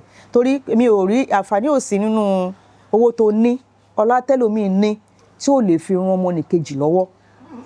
Wọ́n ní ẹnikẹ́ni tí wọ́n bá nípa láti ṣèrànlọ́wọ́ fún òun lẹ́nìkejì ẹ. Ó lè jẹ́ pé neighbor ẹ tó wà ńbẹ̀ yẹn kẹ́kọ̀ọ́ máa wò pé bóyá àbẹ́ ṣe ń rí ebi lè máa pa nǹkan kan lè máa ṣe tó yẹ pé ó nídìí ìrànlọ́wọ́. So téèyàn bá dẹ̀ ṣe ládùúgbò ẹ wọn tó bá lè ṣe wọn bá tó bá lè ṣe láti fi ràn yàn lọ́wọ́, do it. So ẹ̀yin olólùfẹ́ mi jákèjádò àgbáńlá ayé lọ́kùnrin lóbìnrin lọ́mọdé lágbà dúdú pupa ẹ jọ̀ọ́ ẹ dìde ìrànlọ́wọ́ sí Nick Peller Foundation. Ọlọ́run á ràn yín náà lọ́wọ́. Ẹ ṣeun gan, ẹ ṣeun gan. Ìbéèrè wa ò fi bẹ́ẹ̀ kùn mọ́ lórí màá tó yọ̀ǹda yín kẹ́ ẹ tó máa lọ. Màmá, láti ìgbà tí bàbá yín ti wá dolóògbé, ǹjẹ́ lè sọ nǹkan ẹyọ kan tẹ́ miss nípa wọn? Nǹkan ẹyọ kan àbí nǹkan millions? Nǹkan ẹyọ kan tí wọ́n bá pẹ́ bàbá bá ṣì wà láyé, mo ń dúpẹ́ lọ́wọ́ Ọlọ́run ọ̀rọ̀ Ọlọ́run ń ṣe ẹ̀yin wọn ò bàjẹ́. Gbogbo àwọn ẹ̀gbọ́n mi, àwọn àbúrò mi, àwọn family wa as a whole, Ọlọ́run ṣe wá ní òṣùṣù ọwọ̀. Mi ì lè pé any one of them pé ẹ wo ẹnu gbẹ o kí n tó gbé fóònù yẹn lẹ̀ aláàtì àdún wọn bá. So à ń ṣe yẹn tàfihàn, so ìyà ò jẹ́ anybody nǹkan because tẹ bá lọ bá bàbá Peller kò ní sọ pé o wá lánàá ṣebí mo fẹ́ lówó lánàá, kò yẹ yín. Is the type kó máa lọ bá bàbá Peller nígbàgbà fún ìrànlọ́wọ́ ó máa kó sílẹ̀ náà ni. Like we have so many of them. Tẹ́ pé ní in the family tẹ́ pé ní má bẹ̀rẹ̀ sí ní dárúkọ ilẹ̀ aṣù ilẹ̀ amọ́. So we have everybody pé ojú àánú yẹn wà ńbẹ̀. So àwọn nǹkan tá miss pa bàbá pọ̀ gan-an fẹ́ pé kò sí ni ẹ wá wà níbi kan ìyá fẹ́ jẹ yín kí ni ìyá báyìí ìyá ṣe fẹ́ jẹ yín ìyá ò lè jẹ yín torí èyí tí ò kan bàbá lọ́wọ́ kan bàbá lẹ́sẹ̀ gan tó má mọ̀ pé èèyàn kan fẹ́ cheat ẹnìkan dáàdì máa dìde àwọn lè máa kọ́kọ́ rí ń bẹ̀ because ó máa wò pé no ìyá gbọ́dọ̀ jẹ nìyí so ọ̀nà pọ̀ a miss wọn gan gbogbo ẹbí miss wọn gbogbo abara miss wọn gan kí Ọlọ́run ibi tí wọ́n dojúkọ kó Ọlọ́run bá mi kó bá mi tẹ́ wọn sáfẹ́fẹ́ rere. àmì àṣẹ Ọlọ́run. Ẹ dárúkọ èèyàn kan lẹ́ẹ̀kan fún wa tó ní ẹjọ́ lọ ṣiṣẹ́ àwọn lọ́ṣẹ́ bàbá tí gbogbo èèyàn mọ̀ sí Chief Conran kọ́lọ́n bá káwọn náà àwọn náà ti délẹ̀ fún wọn kọ́lọ́n dẹ̀ sì bá dáríjì àwọn ẹ̀ṣẹ̀ wọn. Màmá báwo ni Chief Conran gangan ṣe jẹ́ sí yín gangan?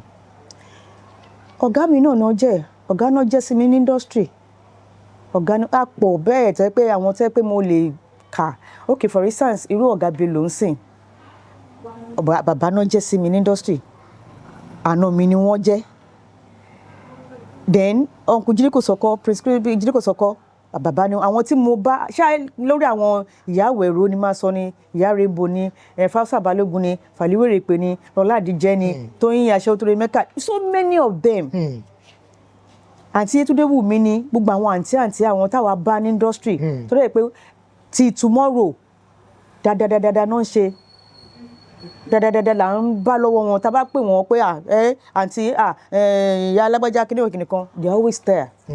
Likewise my colleagues too àwọn tó ipa tún jẹ́ contemporary àbí bóyá ọkùnrin Kákọ́dìrì ní Ògògó ní Délé Odúlé ní Ọláìgbé Ọláìyá ní in fact mi tẹ tí má ní kí n máa kà like I said Uncle Remi Ṣítàbí in fact àjọ wà ní Ondo State years back Uncle Remi Ṣítàbí dàbí Alhaji Adéńrelé ṣe máa bàbá wa ní industry nìyẹn so we have so many of them so yẹ pé no àbí ṣe in fact èrò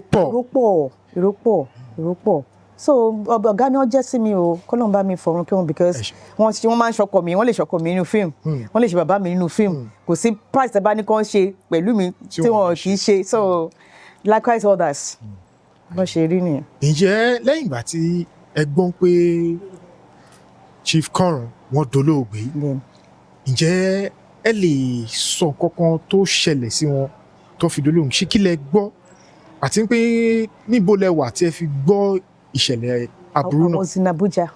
Nígbà tí ìṣẹ̀lẹ̀ honestly I was in Abuja because mo ṣe gbọ́ mi believe nǹkan torí oríṣiríṣi làwọn èèyàn máa ń gbé sórí social media tó kàn máa kọ R.I.P tó máa kọ tẹ́ pé láyé ẹni ẹlẹ́ni dẹ̀ wà láyé kò sí nǹkan tó ṣe so I felt pé àwọn wèrè wọn tún ti dé ṣe understand báwọn ṣe kọ́ àwọn pípé ṣe máa ro ikú ròyàn ṣe mọ̀ mi believe mo kàn gbé fóònù sẹ́gbẹ́ kan ni ṣe understand but later ni mo wá rí pé another person tún post ẹ̀ ó ti ní pé post yẹn àwọn tí mo mọ̀ pé wọn kì í mọ̀fo bẹ́ẹ̀ mo ti believe pé something is wrong somewhere I had to call Uncle Remi Ṣítàbí àti tani mo tún pè mo ṣáà tún pè wọn pé àwọn náà bá ní àwọn náà pé bí mi ò ṣe kọ́kọ́ fíò náà làwọn náà fi pé wọ́n sì bá àwọn sọ̀rọ̀ bí 3 days to the time tó fi kú so sẹ́ni tó bá yàn sọ̀rọ̀ tán pé ó kàn ní pé àwọn kan ní kí n kí ẹni ọ̀rẹ́ mi kankan kì í ṣe bóyá pé wọ́n wà lọ́spírù tàbá ní pé bóyá hospital sick bed náà wà bí nǹkan kan bẹ́ẹ̀ yẹn so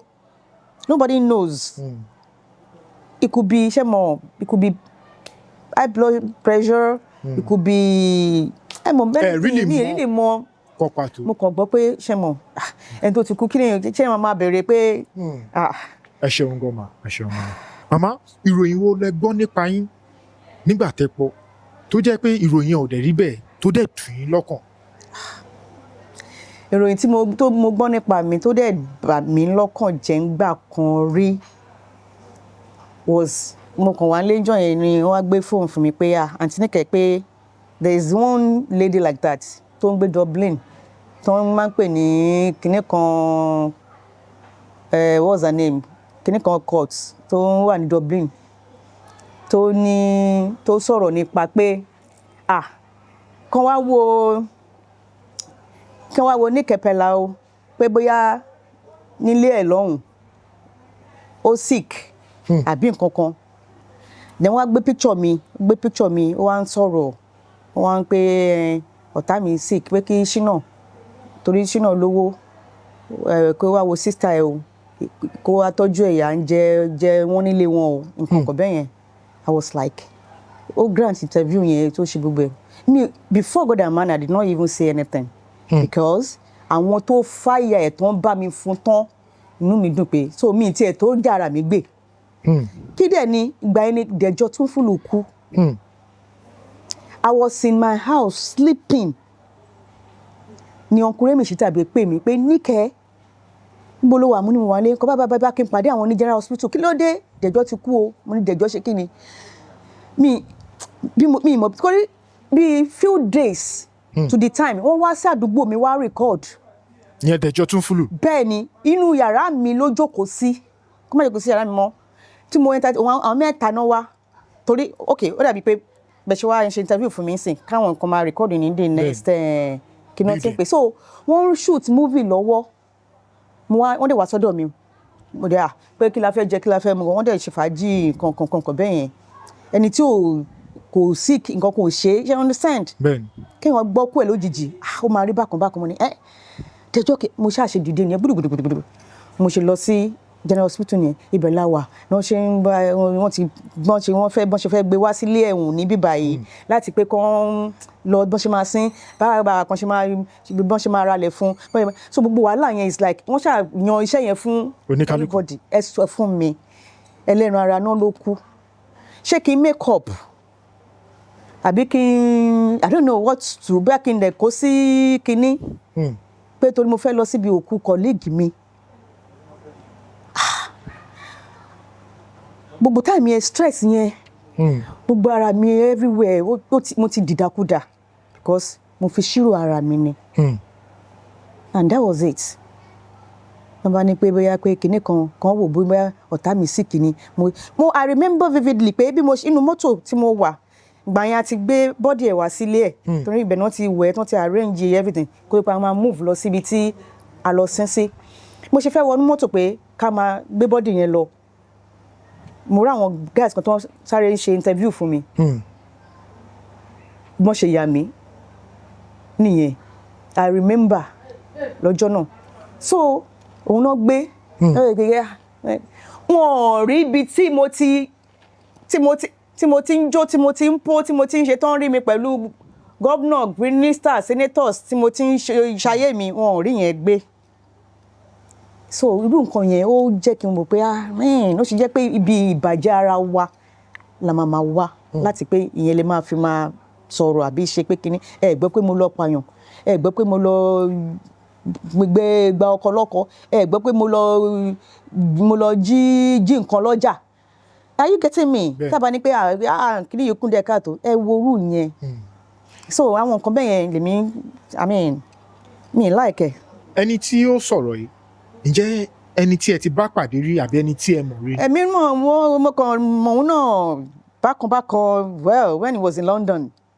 ẹ mọ̀ ẹni tó ṣe nǹkan. just bí mímọ̀ pé ó ti gbé London rí kó tó pé ó wà ní Dublin ṣe gbogbo ẹ̀ ṣe mọ̀ òǹkálùkù náà ló dẹ̀ ní gbogbo ibi tó àwọn náà tí wọ́n kù sí gbogbo ibi táwọn náà ti ṣe mọ̀ tí wọ́n ti ní capital pé wọ́n fẹ́ reply wọ́n máa rò ní mi ní fẹ́ máa but because that one is gone but ẹni tá ẹ pé kò sẹ́ni tí ò mọ ìrìn àjò tòun náà ni so èèyàn tó yẹ pé ìdí tẹ̀ wà ń ta already tó wá ń ṣe tó ń fẹ́ di onídìí tó wá ń believe pé ìwọ yẹn ni torí pé kinní náà kò yẹ ká máa dúró sí di ìta tí máa bara wa jẹ́ àbí tá máa sọ̀sọ́kùsọ nípa ara wa Ọlọ́run kò fẹ́. ẹ ṣeun màmá a rí pé ọ̀pọ̀lọpọ̀ àwọn onítíátà àtàwọn onífújì wọ́n ní ìbáṣepọ̀ tó dánmọ́rán àti rí àwọn onífújì tí wọ́n ń ṣe eré orí ìtàgé bíi Alhaji Wasiu Alabi Pasuma bíi Alhaji Saheed Òṣùpá àti bẹ́ẹ̀ bẹ́ẹ̀ lọ a dẹ̀ rí pé àwọn onítíátà náà nínú iṣẹ́ tí wọ́n ń ṣe àmàrí pé wọ́n á kọrin bẹ́ẹ̀ bọ́ọ̀ kọ jùjú wọ́n á kọ fújì bọ́ọ̀ kọ fújì wọ́n á kọ gospel wọ́n á kọ orin mùsùlùmí òun ló fẹ́ jẹ́ ìbéèrè pé màmá ṣe ẹ nífẹ̀ẹ́ sí orin fújì láti máa gbọ́. mo like ẹ̀ débi pé mo like fújì mo like jùjú because nílé títí wa náà ẹ̀gbọ́n mi olórin ni tún ni Professor Wáìkì Àjàó tó máa ń sọ pé ní Ìsẹ́yìn bẹ́ẹ̀ni Ọlọ́run kẹwàá nílùú yẹn gan tó bá ní àwọn instruments Ọlọ́run dídì dà wọ́n sílùú yẹn ni àṣẹ kọ́lọ́run bá mi fọ̀run kẹ́ dáàdi wa Àwùjábélò ọmọ Ìsẹ́yìn náà ni wọn àwọn náà ṣẹ̀kú ni is from Ìsẹ́yìn bàbá Lẹ́gbàá tó ń kọrin Yusuf Látúnjí is from Ìsẹ́yìn in fact grand son wọn wà lára àwọn tó wá play fún kábíyèsí wa recently so a ní àwọn olórin tó pọ̀ a dẹ̀ ní àwọn oní eré orí ìtàgé so mo nífẹ̀ẹ́ sí orin kí náà even Alhaji Wasiu Ayinde àtijọ́ ṣe sinimá kan rí tí wọ́n pè ní Ìyàwó Alhaji èmi àti wọn lájọ ṣe eré yẹn lọ́dún náà lọ́hùn ẹ̀mọ̀ dúdú Honorable Dúdú Ọdọ́yìn àwọn náà produce movie yẹn so àjọ even èmi àti Alhaji Òṣùpá àtijọ́ ṣe movie kan náà rí l'Abẹ́òkúta you know Alhaji àwọn olórin ká máa jọ ń ṣiṣẹ́ pa because entertainment náà ni artist náà ni gbogbo wa if they are to you know round it up artist náà ni gbogbo wa. nínú àwọn olórin yìí ta lẹ nífẹ̀ẹ́ sí láti gbọ́ orin yẹn tẹ́ pé tẹ́ bá gbọ́ bí kínú máa bí tẹ́ bá gbọ́ at least ẹ̀ sì. wọ́n pọ̀ ẹ mọ̀ pé orin message ni ṣọ́rọ̀ mi yé yín message tó yẹ pé wàá kàn ó lè gbọ́ mi kó o pé ó níbi tó bá wà wàá ti think far so ṣe okay Islamic kini wọ́n preach orin kini ni Christian wọ́n preach orin tó ṣe kí wọ́n ti ń pè ní jùjú Fuji so we have to okay nínú àwọn oní Fuji ẹ sọ ẹntẹlẹ fọwọ́rọ́ dànù kò sí because gbogbo wọn náà ní àwọn orin kankan àwọn messages kankan tó ń pass likewise juju likewise àwọn Islamic singers Christian musicians so kò sórin tí mi ò kí gbọ́ kò dẹ̀ sórin tí mi ò nífẹ̀ẹ́ sí so that is just it. ẹ ṣeun gbogbo wọn náà ń ṣiṣẹ́ Olúwa. ẹ ṣeun gẹ́gẹ́ bí nǹkan tẹ́ sọ ẹ̀yin àti King Dr. Saheed Òṣùpá ẹ ti jọ ṣiṣẹ́ rí níwọ̀nba àgbà tẹ́ ti jọ ṣiṣẹ́ yẹn tẹ́ jọ pàdé kí ni nǹkan tẹ́ lè sọ nípa King Dr. Saheed Òṣùpá tẹ́ nífẹ̀ẹ́ sí lára wọn. Alhaji Òṣùpá Saheed in fact kí n tiẹ̀ tó di pé mo súnmọ́ Alhaji ìfúnra rẹ̀ bàbá tó bí wọn lọ́mọ gangan ni mo mọ̀ kòsì bàbá tó bí wọn lọ́mọ wọn ò lè ṣe kó mọ̀ wá sí ọ̀dọ̀ bàbá Peller nígbà náà lọ́hùn kó tó pé bàbá tiwọn náà so bàbá Saheed Òṣùpá gangan lèmi mọ̀ dáadáa so bàbá wọn náà dáhùn dẹ̀ jẹ́ èèyàn kó tó pé onífàájì èèyàn kan ni wọ́n. ṣó ní Fuji náà ni bàbá wọn ni. Well, I don't really know much.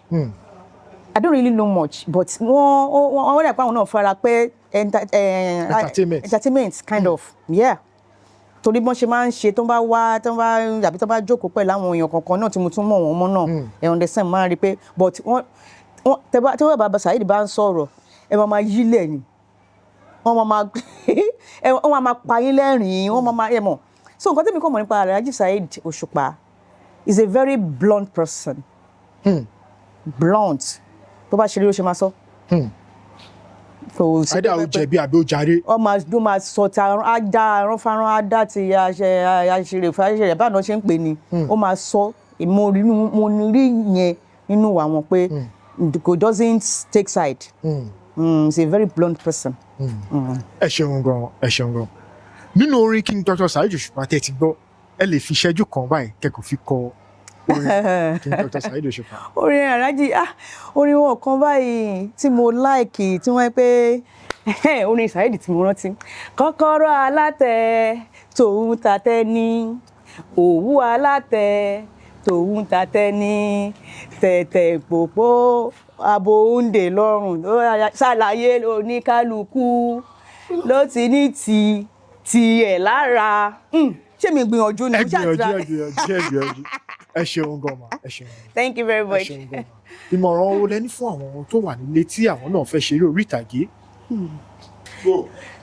ìmọ̀ràn mi fún àwọn tó ń bọ̀ àtàwọn tó ti wọlé òun ni pé kán ní ẹ̀mí ìrẹ̀lẹ̀ kán ní ẹ̀mí sùúrù kán dẹ̀ ní ìtẹríba fún àwọn àgbààgbà kí àwọn náà bá lè ṣe kí ni kán bá lè débi tí wọ́n fẹ́ lọ àti pàápàá jùlọ ṣẹ́rí is not about pé ìtorí pé wọ industry lẹ́ẹ̀kan náà ẹ sáré fẹ́ make owó sáré fẹ́ make orúkọ yẹn díẹ̀díẹ̀ ni o tó tẹ bá rí ọdún táwọn bàbá wa yẹn ti ń bọ̀ àwọn ìyá wa yẹn tí wọ́n ti ń bọ̀ táwa náà kàn ṣì ń wẹsẹ̀ wọn tá à ń tẹ̀lé wọn òun náà jẹ́ kí orúkọ bàjẹ́ o òun náà dẹ̀ jẹ́ kí ká ṣìṣe so ẹ ní láti farabalẹ̀ kẹ fi ọwọ́ síbi tọ́wọ́ bá yẹ kó gbé kẹ má dẹ̀ ṣe yamayama kí wọ́n dà yẹ kí bẹ́ẹ̀ lómi ṣe wọlé ló ṣe máa jáde ọ̀nà àwa pẹ̀lú wa o ire o. ẹ ṣeun gan ma.